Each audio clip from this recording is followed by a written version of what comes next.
Baik. Assalamualaikum warahmatullahi wabarakatuh. Perkenalkan, di sini nama saya Rizky Ramadhani dengan NIM 122180134 bersama rekan saya. Nama saya Argena Venagio Valenta dengan NIM 122, 180, 127. Baik, kami dari kelompok 10 dari kelas A rantai pasok. Di sini kami akan merepresentasikan rantai pasok produk garmen, di mana studi kasus yang kami ambil berasal dari PT Theodor Pan Garmindo di Tasikmalaya. Baik, di sini kami akan menjelaskan tentang gambaran perusahaan, di mana PT Theodor Pan Garmindo merupakan suatu perusahaan yang bergerak di bidang garmen yang telah masuk ke dalam bisnis pembuatan garmen sejak tahun 1998. Dengan spesialisasi pada bidang potong dan juga bidang jahit, rajutan garmen seperti kaos polo, kaos oblong, baju olahraga, dan setelan keringat. Perusahaan ini memiliki beberapa visi dalam menjalankan proses produksinya, hingga menjadikan perusahaan ini menjadi salah satu perusahaan garmen terbaik. Lalu untuk deskripsi produk PT Theodor Pan Garmindo merupakan salah satu perusahaan yang bergerak di bidang industri garmen yang berfokus pada potong dan juga jahit rajutan garmen seperti kaos polo, kaos oblong, dan baju olahraga, serta setelan keringat. Untuk hasil produksi yang diproduksi oleh PT Theodor Pan Garmindo adalah berupa pakaian jadi. Jenis-jenis pakaian jadi yang diproduksi oleh PT Theodor Pan Garmindo yaitu sebagai berikut. Yang pertama ada technical, functional, and active wear yang diperuntukkan untuk olahraga pada musim dingin, seperti baju ski, baju jogging, baju panjat gunung, serta baju untuk aktivitas olahraga alam. Lalu yang kedua ada woven garment, seperti jaket dengan lapisan penghangat dan jaket ringan, celana formal dan santai, celana pendek, baju wanita, kemeja, dan lain sebagainya. Lalu yang ketiga ada cut and sew-knit garment, seperti kaos polo, kaos golf, dan celana training, kaos santai dengan berbagai jenis bahan. Lalu ada deskripsi aliran proses produksi dari hulu ke hilir. Yang pertama ada masuk bahan baku dan bahan lainnya.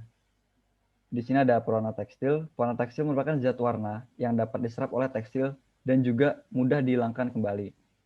Pewarna tekstil terbagi menjadi dua jenis, yaitu warna alami dan warna sintetis. Lalu ada benang. Benang merupakan sebuah serat panjang yang digunakan untuk produksi tekstil, penjahitan, crocheting, knitting, penenunan, dan pembuatan tambang. Lalu ada kain. Kain merupakan bahan utama pada suatu industri garment. Kain adalah suatu bahan yang berasal dari tenunan benang yang akan melalui proses potongan, penjahitan, hingga menentukan hasil produksi akhir. Lalu ada kancing. Kancing merupakan salah satu bahan baku yang termasuk ke dalam aksesoris atau pelengkap kancing pada bagian kerah, baju lengan, saku, dan lain sebagainya. Lalu ada aksesoris lainnya yaitu resleting atau dikenal sebagai zipper yang merupakan digunakan untuk menyambungkan dua sisi kain.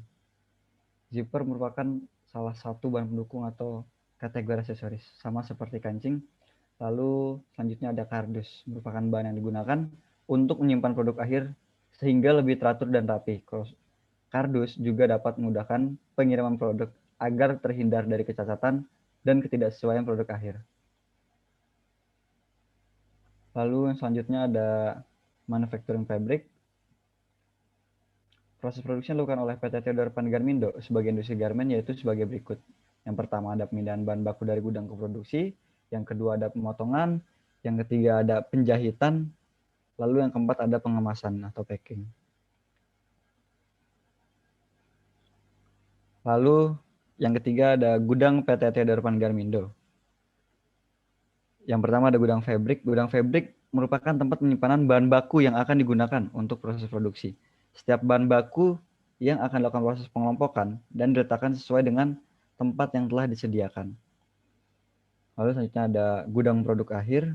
Gudang produk akhir merupakan tempat penyimpanan produk yang telah selesai melalui proses pengemasan dan siap untuk disimpan sebelum dilakukan pengiriman pada konsumen. Lalu yang keempat ada pemasaran. PT Theodor Pan Garmindo memiliki cakupan pasar yang terbagi menjadi dua, yaitu pasar tradisional dan juga pasar luar negeri. Untuk pasar tradisional akan terfokus untuk mendistribusikan serta memasarkan kepada distributor yang berada di daerah dalam negeri. Sedangkan untuk cakupan pasar luar negeri lebih terfokus untuk memasarkan ke daerah luar negeri seperti Amerika Serikat, Eropa, Kanada, Jepang, dan Australia. produk akan dipasarkan ke perusahaan-perusahaan lain seperti Uniqlo, Adidas, The North Face, Ceklot, dan sebagainya lainnya.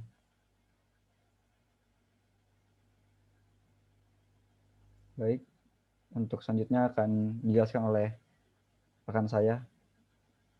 Dipersilahkan. Untuk selanjutnya yang kelima ada end customer, di mana end customer itu merupakan pelanggan dari PT Theodor Pan Garmindo sendiri, yang merupakan pihak suatu perusahaan yang sudah memiliki relasi atau hubungan dengan PT Theodor Pan Garmindo.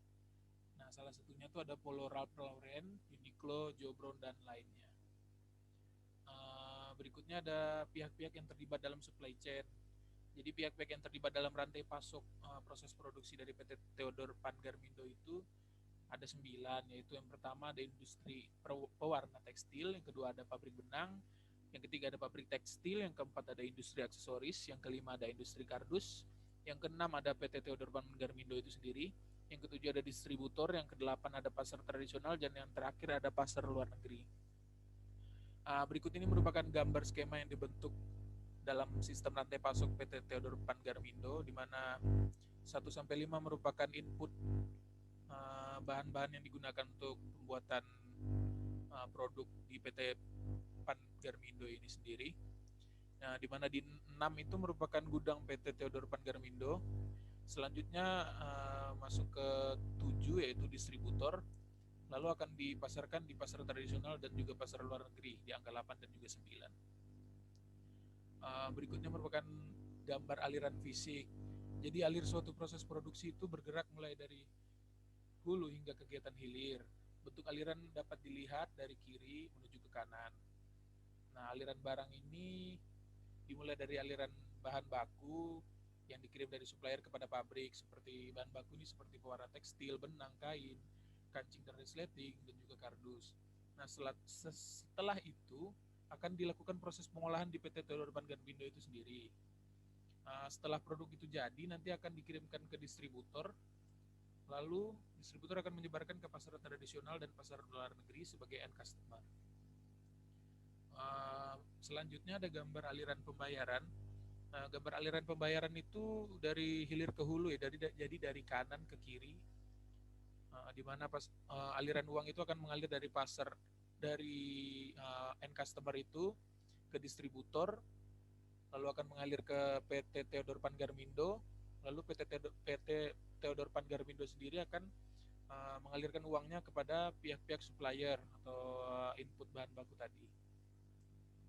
Untuk selanjutnya ada gambar aliran informasi. Jadi aliran informasi itu merupakan proses terjadinya pertukaran dan penyampaian informasi pada orang yang tepat di waktu yang tepat dan sesuai dengan kebutuhan. Jadi aliran informasi ini informasi yang disebarkan dan ditukarkan antara satu pihak dengan pihak yang lain itu ada ketersediaan kapasitasnya, ada kebutuhan bahan bakunya, ada ketersediaan bahan baku dan juga lain sebagainya. Untuk gambarnya dapat dilihat terdapat 2 anak panah yang saling menunjukkan satu sama lain.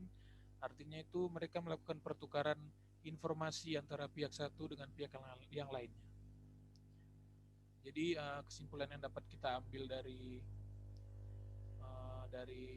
PT Theodor Pan Garmindo ini sendiri, di mana PT Theodor Pan Garmindo ini adalah suatu perusahaan yang bergerak di bidang garment, sudah berdiri sejak tahun 1998, yang fokus kepada bidang potong dan juga bidang jahit rajutan garment seperti kaos polo, kaos oblong, baju olahraga, dan setelan keringat. Untuk bahan baku sendiri merupakan bahan yang digunakan untuk membuat produk dalam setiap perusahaan. Pemilihan lokasi pemasok yang tepat untuk menentukan biaya yang diperlukan untuk melakukan proses produksi. Nah, lokasi pemasok sendiri jika semakin dekat tentu dapat mengurangi biaya transportasi dan juga dapat menghemat waktu pengiriman bahan baku. Pihak-pihak di atas juga telah memiliki hubungan antara satu dengan yang lainnya. Untuk alir suatu proses produksi itu bergerak mulai dari kegiatan hulu hingga kegiatan hilir. Bentuk aliran dapat dilihat mulai dari kiri hingga menuju ke kanan. Nah, aliran barang dimulai dari aliran bahan baku yang dikirim dari supplier menuju ke pabrik pengolahan. Nah, setelah itu akan diolah di pabrik pengolahan, lalu akan berlanjut ke distributor untuk disebarkan di pasar. Nah, untuk aliran informasi pada PT Theodor Pan Garmindo sendiri mengalir mulai dari hulu ke hilir dan juga hilir ke hulu. Jadi terjadi pertukaran informasi antara pihak satu dengan pihak yang lainnya. Aliran informasi ini juga berupa ketersediaan kapasitas, kebutuhan bahan baku, ketersediaan bahan baku pendukung, dan juga lain sebagainya.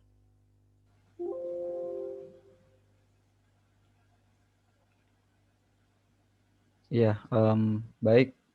Mungkin itu saja dari kelompok kami, kelompok 10. Kami mohon maaf jika memang terjadi salah pengucapan kata atau memang ada salah kata yang tidak baik untuk diucapkan. Mungkin itu saja. Terima kasih. Wassalamualaikum warahmatullahi wabarakatuh.